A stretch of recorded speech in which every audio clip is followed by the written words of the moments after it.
And on this final day of Women's History Month, we welcome a woman who built an amazing career in banking and business leadership. Linda Bowden-Sims served as the New Jersey regional president of PNC Bank until she retired about 5 years ago in 2021. But her journey started in a very different place. She was a teacher in Wyckoff, where she also authored children's math books before transitioning into banking. She's been recognized as one of the 25 women to watch by US Banker and has appeared on the NJ Biz Best 50 Women in Business and Power 100 list. We say good morning, Linda Bowden-Sims. Good to have you on. May Oops. I begin by saying, There we go. can Go you hear ahead. me? I lost your voice for a second. I got you now. Go right ahead. Okay. I just want to begin by saying, as a dog lover, how much I enjoyed your last segment. I was smiling and particularly enjoyed your questions. So thank you for Well, that. thank you. Some people would say Pomeranians are not real dogs, but I beg to differ.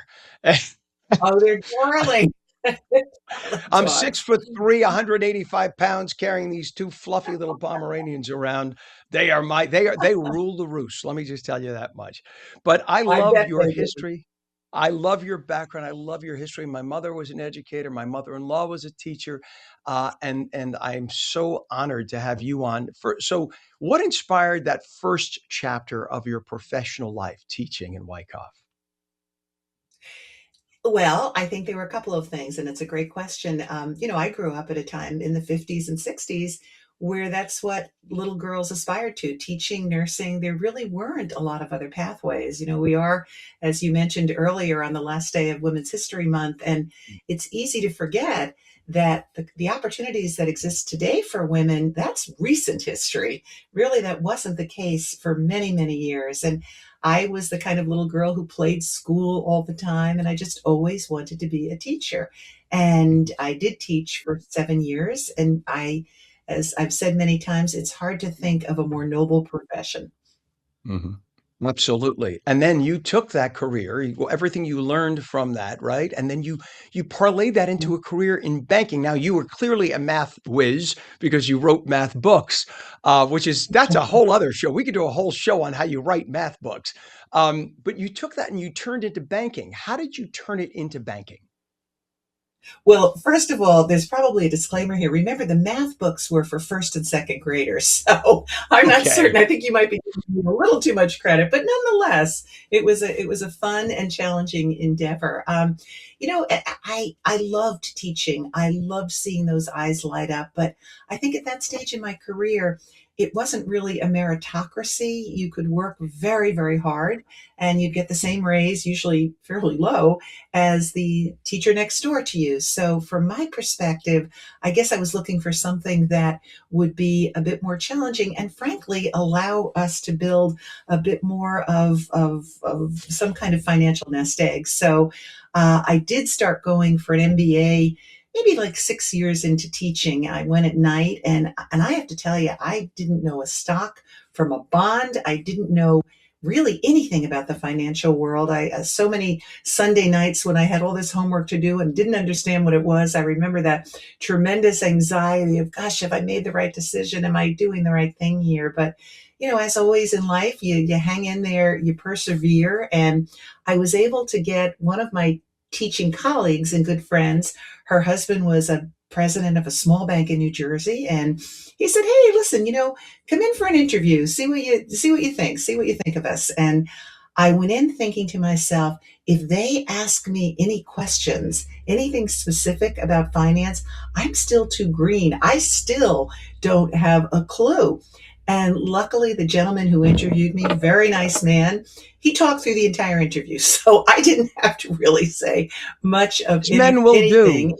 As men will I, do. well, I think we all are guilty of that, Ken, from time to time. But all of a sudden, he said to me, "Okay, if we decide to hire you, let me introduce you to your new boss." And I again remember thinking, this is it. This is where they find out what an imposter I really am. This gentleman walked in and he said, "I have a very important question for you. This is going to determine whether you get this job."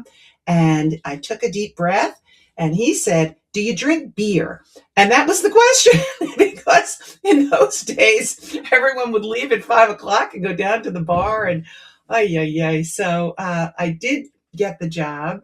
And truthfully, on a very serious note, I spent 3.5 years there. I learned a tremendous amount, but I was always so anxious. I was always so anxious that I didn't know enough. I wasn't, and it was a terrible way to be. I mean, I had given, I'm retired now, as you know, but when I was working, I was in banking for 40 years. I gave a lot of talks and a lot of talks to women, especially in March during Women's History Month.